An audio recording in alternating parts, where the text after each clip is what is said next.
जीवन में बहुत सारा समस्या आसब बंधुगण केबे भी मन दुख करेंगे नहीं कारण भगवान एमती एक डायरेक्टर अटंती जे कि सब कठिन रोल बेस्ट एक्टर को ही देते। नमस्कार, जय जगन्नाथ। आपण मानू मोर यह चैनल को स्वागत जनाऊँगी। आज ज्योतिष कार्यक्रम कुंभ राशि बहुत अधिक गुरुत्वपूर्ण रही। आज आमे जानिबा कुंभ राशि 2025 जनवरी मासटी किपरि रहिबो आपण मानन पई वर्षर प्रथम मास आपण मानन पई किपरि रहिबो। कुंभ राशिर मासिक राशिफल उपरे आलोचना करिबा। कुंभ राशिर व्यक्तिविशेष मानकर जनवरी 2025 किपरि रहिबो संपूर्ण भावरे सेही विषय रे आमे आलोचना करिबा। सेमानंकर स्वास्थ्य, शिक्षा, प्रेम संपर्क, वैवाहिक जीवन, भाग्य, क्यारियर एवं व्यापार वाणिज्य उपरे विस्तार भाव में आलोचना करिबा। नवग्रहंकर स्थिति मध्य देखिबा।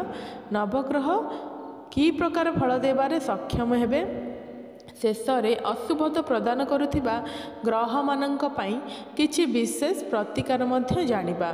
सेथिपई भिडियोटी को शेष पर्यंत देखंतु।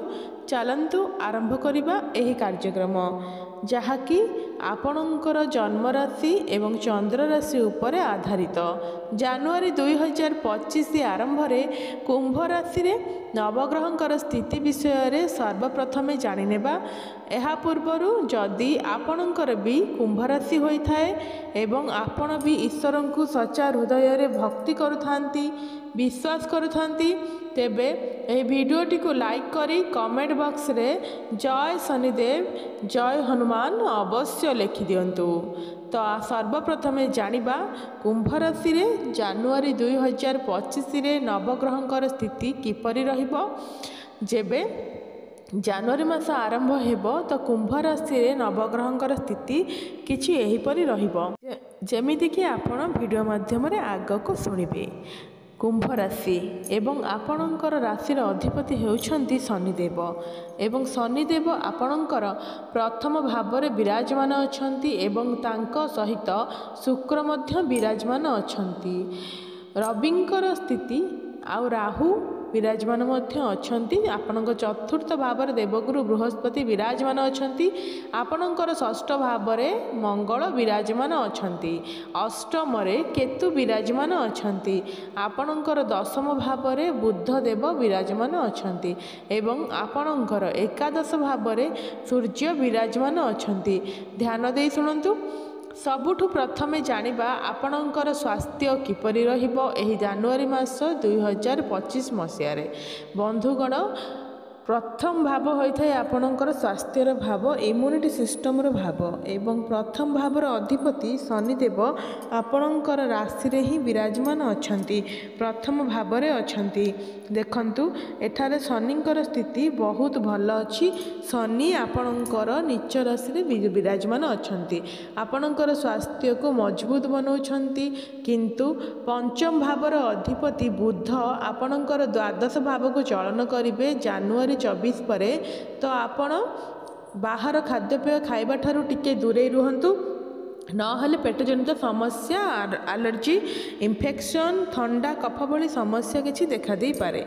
एथिप्रति आपण टिके ध्यान देबे। किंतु 24 जनवरी पूर्वरु आपणकर स्वास्थ्य बहुत भल अछि। स्वास्थ्य रे जदि किछि समस्या आसीबो ताहाले शनिदेव ताहाकु दूर करिवे।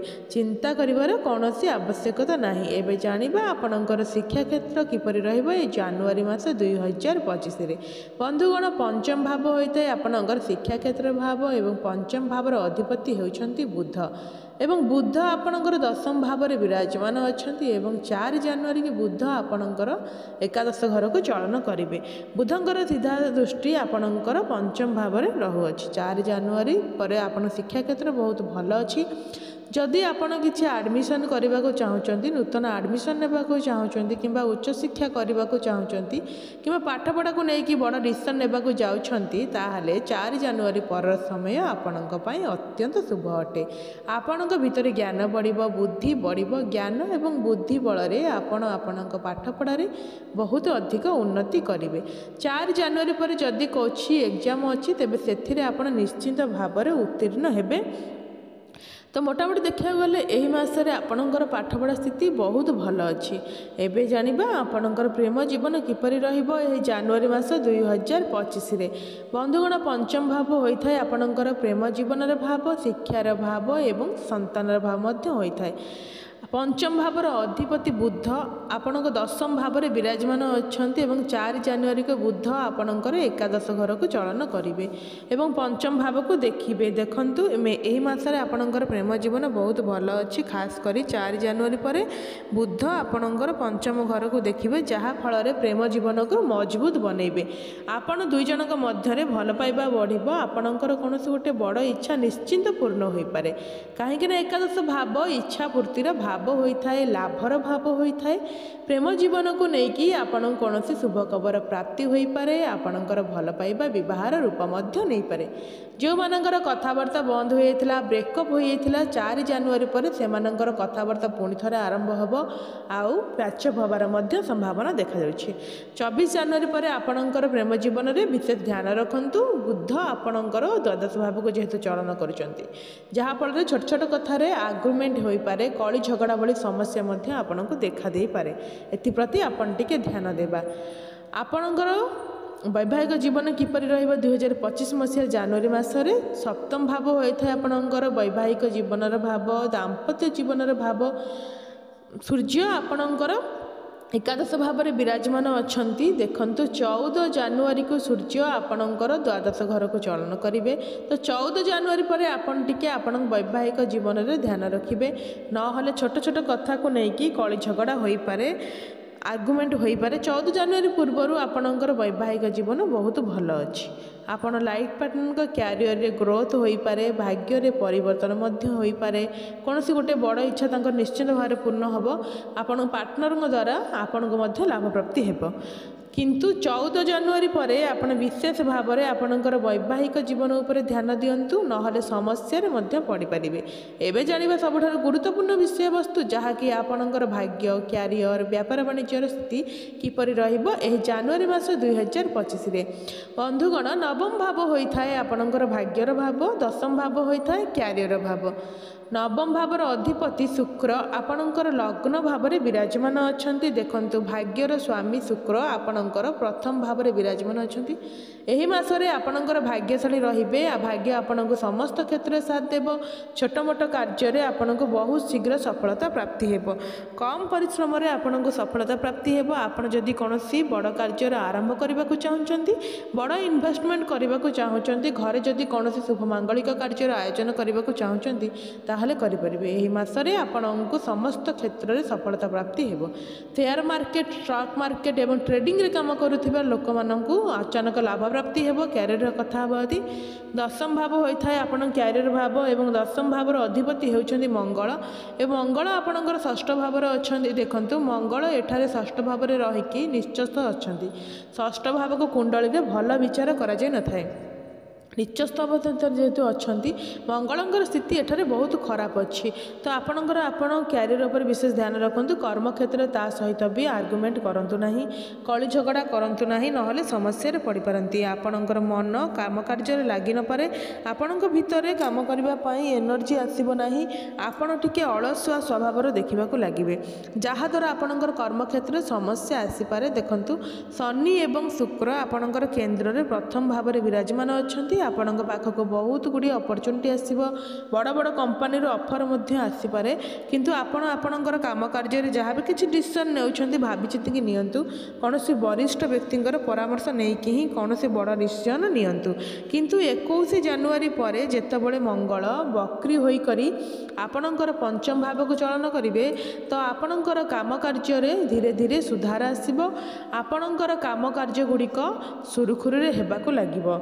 आपण धीरे धीरे उन्नति करने को लगे। जो मानक पाखरे चाकरी बाकरी नहीं तो सेमानंकु चाकरी मध्य मिलिबार जोग बनुअछि।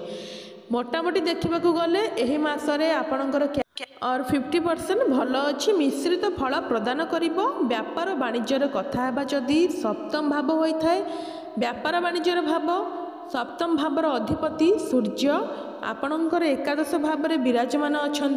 किंतु 14 ଜାନୁଆରୀ को सूर्य आपणकर द्वादश भाव को चलन करेंगे। तो 14 ଜାନୁଆରୀ पूर्वर आपणकर व्यापार वाणिज्य बहुत भल अच्छी। आपण कौन नूतन व्यापार मध्य आरंभ करिपारंती।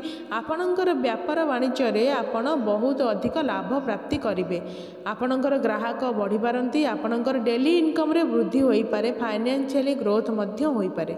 आपणकर आय रे वृद्धि होई पारे। किंतु 14 ଜାନୁଆରୀ ପରେ ଆପଣଙ୍କର କିଛି ଲସ୍ ମଧ୍ୟ ହୋଇଯାଇପାରେ। ଏବେ ଜାଣିବା କିଛି ଉପାୟ ବିଷୟରେ ଯାହାକୁ କରିବା ଦ୍ୱାରା ଏହି ମାସରେ ଯାହା ବି କିଛି ଅଶୁଭତ୍ଵ ରହିଅଛି ତାହା ଦୂର ହୋଇପାରିବ। ସର୍ବପ୍ରଥମତଃ ଆପଣ ମଙ୍ଗଳଙ୍କ ପାଇଁ ପ୍ରତ୍ୟେକ ଦିନ ହନୁମାନ ଚାଳିସାର ପାଠ କରନ୍ତୁ ଏବଂ ମଙ୍ଗଳଙ୍କର ବୀଜ ମନ୍ତ୍ର ଜପ ଅବଶ୍ୟ କରନ୍ତୁ। ଓମ୍ କ୍ରାଂ କ୍ରିଂ କ୍ରଂ ସହ ଭୂମାୟ ନମଃ 108 ଥର ପ୍ରତ୍ୟେକ ଦିନ ଜପ କରନ୍ତୁ। शुभफल प्राप्ति हेब।